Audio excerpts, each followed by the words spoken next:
I had built a functioning fusion drive unit. And that goes back to people think I'm a rocket scientist, rocket man. Think of it as a hammer is to a carpenter. That's what a rocket is to me. It wasn't rockets I was interested in. It was just a medium that I was using to test the theorem and the hypothesis of a field containment for a fusion containment device. And that's, I wasn't building a fusion containment rocket. I was building a power plant, a new type of fusion power we could use to power cities with. What did the projects want you to use it for? That was the problem. That became a rub between all of us. Because of the speed, the thing's only got 2 speeds, off and wide open. There's no throttling. There's no, idling. It's just because it's really designed for a launch in interplanetary space. That's where it would function best. We covered 125 miles in about 3.2 seconds. So you didn't even see it leave. It's like trying to see a rifle bullet leave a barrel. What happened once we did the launch at White Sands, this guy that showed up at White Sands after we got there, named Arthur Rudolph, he took control of the project. He took my Colonel Arthur Williams, put him in the house arrest, and then he took me and he already had me land pistol him exactly where he wanted it. He put it in a place called Groom Lake, Nevada. So I pulled one of the geophysical maps to look at it and said, it's just a big dry lake bed there. I said, we're riding on a DC-9. And I said, them tires out there are going to plow up that thing's belly and we ain't going nowhere. How you going to land? And told me shut up and get on a plane. So I did. And hours later, sure enough, there's a big Air Force base there, or some kind of base. They had runways all staked out and marked. It's going to be big. It's going to be big twin runways. We landed on a thing that would be a taxiway. They had it completed. And pulled up to the center hangar, and we got out, and I saw Pistol and his parachutes out in the desert. It landed right where they wanted it.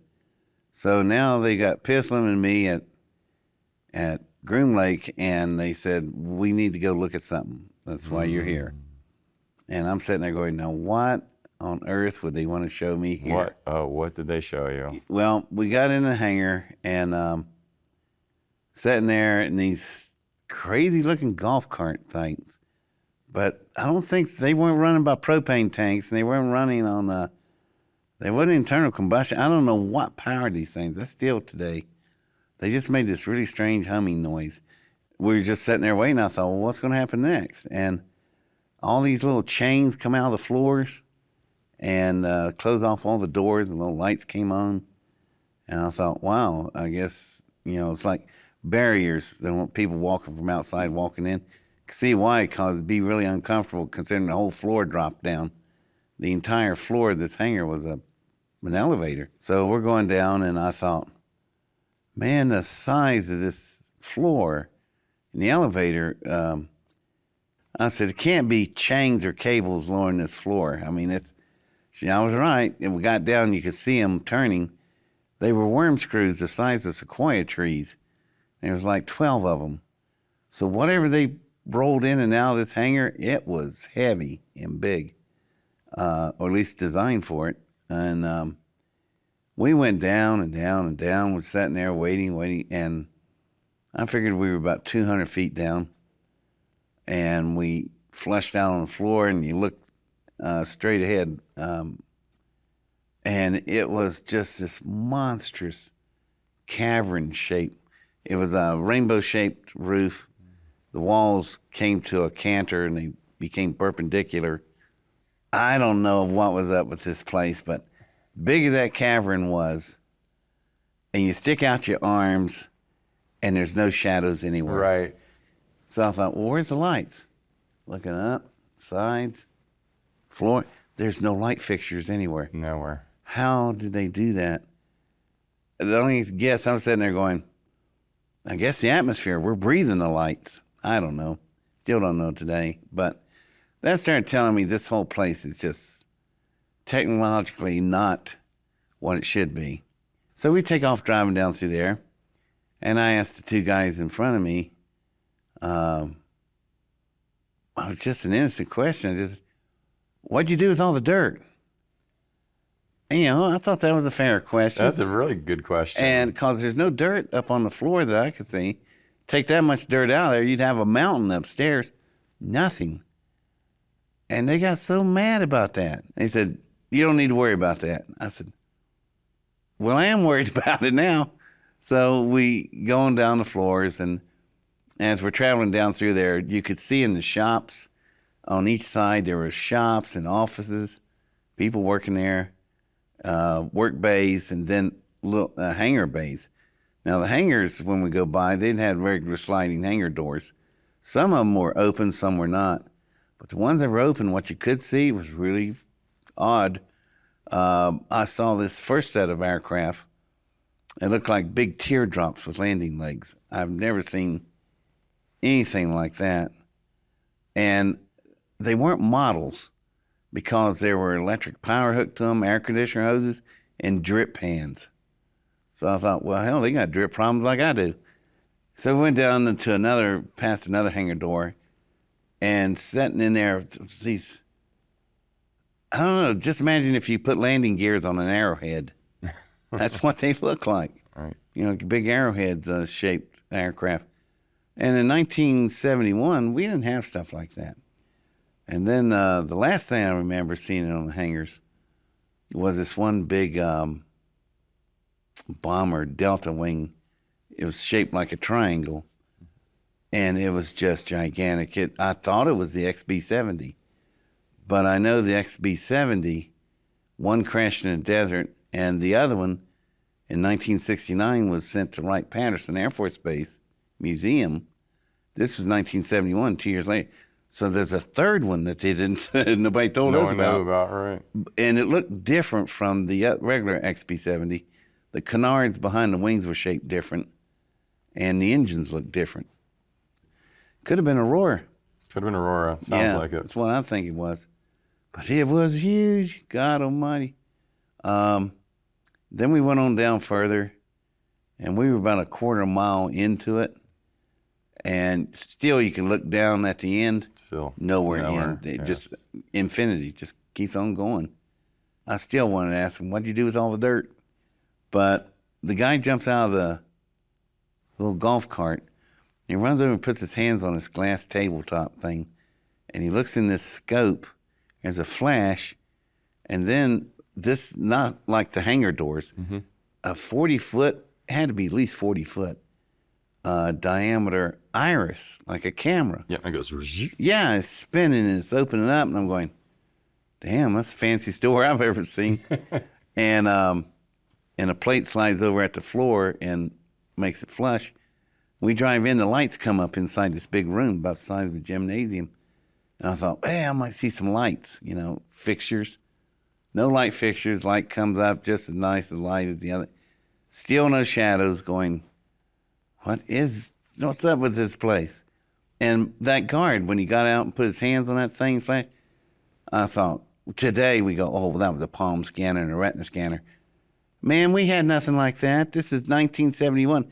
We didn't even have a handheld calculator yet. That'll come later from Texas Instruments. So I thought, man, they are not dealing with us on a level of what they have and don't have. So now I'm thinking, what did they bring me down here to see? So at the end of the big room, there's a stage type structure built. Looks like a stage platform. But it must have been heavy, whatever it was, because it had big steel I-beams for crawl supports. And there was a curtain hanging around this thing. It was rubber. You could tell it was looked like mud flaps of a semi. Oh, okay. But these things must have weighed tons, because I picked up a mud flap. They're about 100 pounds apiece. This thing had cables and the flaps raised up. It's not like a curtain you run up and look underneath it. No. They didn't want you looking underneath this thing. So they raised it up, and I remember looking at that going, I thought I was ahead of everybody, and I realized, man, I ain't nowhere. I had an electromagnetic fusion containment engine just successfully launched, landed up on the desert floor above us. I thought, yeah, I felt kind of smug about that. Hey, I did pretty good for it, being a teenager and all, and it worked. But this thing was over 60 feet long, about 15 feet tall, I guess, 22 feet wide. It was an electromagnetic fusion containment engine. And you can tell by the way they're shaped and designed. Mine had a similar shape. If you had a 4-cylinder internal combustion engine 4-stroke and a Model A block sitting there and a Lamborghini block, they're going to look the same because they're functioning on the same principle. But the Lamborghini is much more sophisticated, and that was the deal with this thing. Way more sophisticated than anything I had. And there was steps to the stage, and I said, can I go up and look at it? Air Force people said no. Rudolph says, yeah, go ahead. Well, now we know who's in charge. So I go up the stairs and go up to the thing. And best way to describe it, think of 2 octopuses. All their tentacles and arms are all they're all twisted together and convoluted to the 2 spheres, which are the cyclotrons. And the way they rounded the plasma ducts was exactly the way I went. I went in a figure 8 component. This one was also a figure 8 component. And, but the big round spheres parts, they look different in material. I've never seen a material look like that. You ever see a whale or a dolphin, you have to throw water on it to keep it from drying out up on the beach? It's what it looked like. It looked more like flesh, but it wasn't. It was metal. The whole thing looked really odd. It was like an organic machine. Was it alive? Did you feel its consciousness? Well, not at first, but I got closer to it. And when I got about from here to you from it, the first thing I see is my shadow. And what I've been saying all along, no shadows anywhere. Turned around looking for lights to see if it's casting no lights anywhere. So I moved my arms with the shadows, and my shadow's about a split second behind me. My guess was heat seeking or heat recognition alloy. It's picking up off of my infrared or my heat energy registered on itself, and that's why it's moved. Well, I thought that was pretty dang fancy at that. But later I find out I'm wrong about that. I'm wrong about a lot of things. So I reached out and put my hand on it and asked Rudolph if I could climb up on top. So it had an ectoskeleton over it, which was easy to climb up on. It was like going up a lattice work. But when I reached in through the ectoskeleton part to the smooth area, as soon as my hand got on it, all this radiating waves took off down through its side.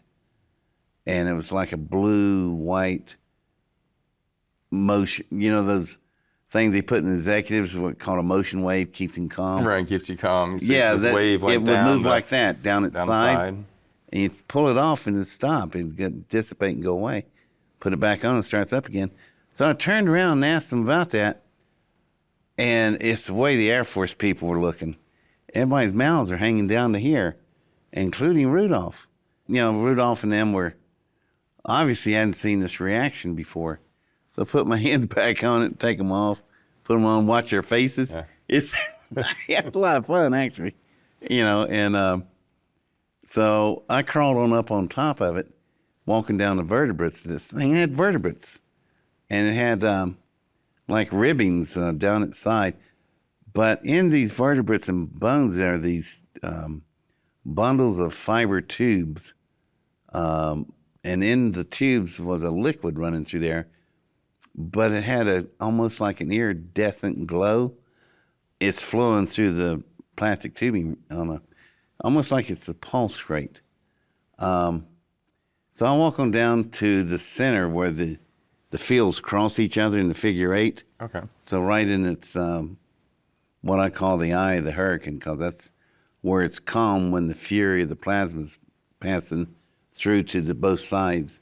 Got to remember, this thing is flowing from 4 different directions at once.